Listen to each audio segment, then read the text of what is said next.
जय श्री स्वामीनारायण। सुप्रभात। कैसे हो बच्चों? कैसे चल रही है पढ़ाई?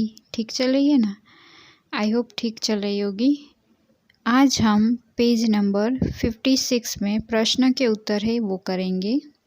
सबसे पहला क्वेश्चन है, अनोखे लाल का स्वभाव कैसा था?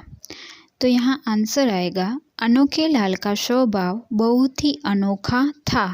अल्प विराम, वह कंजूस तो था ही, अक्ल की भी उसमें बेहद कमी थी। खड़ी पाई। ठीक है, तो आपने ये जब चैप्टर पढ़ा था तब ये आया था ना, क्वेश्चन का आंसर इस तरह से है। ठीक है, अब सेकंड, अनोखे लाल ने कितनी पुड़िया खरीदी और क्यों? तो इसका आंसर आएगा, अनोखे लाल को चलते चलते भूख लग गई थी, इसलिए अनोखे लाल ने खाने के लिए 7 पुड़िया खरीदी थी। जब वो जा रहा था तो बहुत ही पैदल बहुत सारा रास्ता काटा उसने, इसलिए उसको भूख लग गई थी, इसलिए उसने 7 पुड़िया खरीदी। यहाँ पे क्यों और कितनी दोनों पूछा है, इसलिए हमें पूरा लिखना पड़ेगा। ठीक है, अब उसके बाद है 57 पेज नंबर में ग, अनोखे लाल ने 7वीं पूड़ी खाने के बाद क्या सोचा? उसने जब 7वीं पूड़ी खा ली तो उसके बाद उसने क्या सोचा?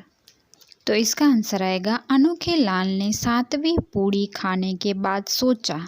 फिर अल्प विराम करना है, फिर डबल अवतरण चिन्ह में लिखना है, अगर मैं पहले ही इस 7वीं पूड़ी को खा लेता, फिर अल्प विराम करना है, तो मेरा पेट भी भर जाता और 6 पूड़ियाँ भी बेकार न जाती। खड़ी पाई और अवतरण चिन्ह पूरे करने हैं। ठीक है, और इसमें आपका आए नहीं तो एक नीचे लाइन ड्रॉ करके उसमें लिख देना है। ठीक है, तो इस तरह से आपका ये क्वेश्चन आंसर टेक्स्ट बुक में पेंसिल से अच्छी राइटिंग करके लिखना है। ठीक है, तो ये पूरा आपका चैप्टर है, उसमें कुछ भी बाकी नहीं रहना चाहिए, सब कुछ कर देना है। अब उसी पेज में नीचे भाषा बोध है, इसमें चित्र देखकर एक या अनेक पर गोला लगाइए। अगर एक चीज़ है तो मतलब यहाँ पूड़ी है तो एक ही है तो पूड़ी, और 2 या 2 से ज़्यादा है तो पूड़िया हो जाएगी। ठीक है, इस तरह से एक वचन और बहुवचन कहलाता है। एक हो तो पत्ता और बहुत सारे हो जाए 2 या 2 से ज़्यादा, 2 हो तो हम पत्ते कहेंगे। ठीक है, तो इस तरह से पत्ते, तो यहाँ पे पत्ते में राउंड करना है आपको। फिर है मक्खी और मक्खियाँ, तो यहाँ पे कितनी मक्खी है? एक है, तो यहाँ एक वचन में मक्खी, तो पहला है ना मक्खी, उसके ऊपर राउंड करना है। ठीक है, अब ये आपका पूरा चैप्टर पूरा हो गया। आपने गिनती भी 59 वाली लिख ली थी एक बार, अब आपको डायरेक्ट 60 पेज नंबर खोलना है, 60।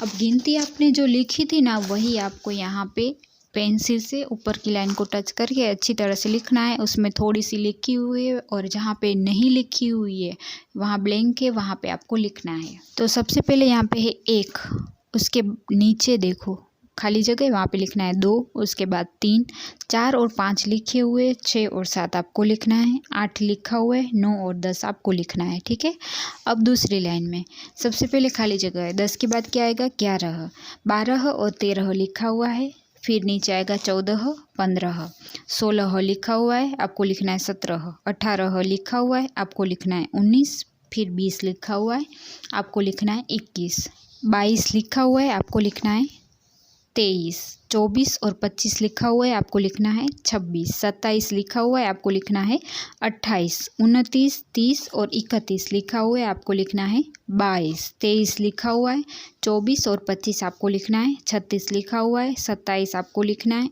38, 39, 40, 41 और 42 इतने लिखे हुए, 43 आपको लिखना है, 44, 45 लिखा हुआ है, आपको लिखना है 46, 47 लिखा हुआ है, आपको लिखना है 48, 49 लिखा हुआ है, आपको लिखना है 50। ठीक है, तो ये गिनती सिर्फ यहाँ टेक्स्ट बुक में 60 पेज नंबर पे जो है वहाँ पे ही पूरी करनी है, आपको अभी नोटबुक में नहीं लिखनी है, क्योंकि अभी नोटबुक में आपने लिख ली थी। ठीक है, तो आज का होमवर्क है, होमवर्क आपके जो प्रश्न के उत्तर है वो भी होमवर्क सेक्शन में पीछे लिखने हैं। ठीक है, तो इंडेक्स में आज की डेट लिखकर लिखना है प्रश्न के उत्तर, और फिर होमवर्क सेक्शन में पीछे के सेक्शन में आपको प्रश्न के उत्तर लिखने हैं। ठीक है।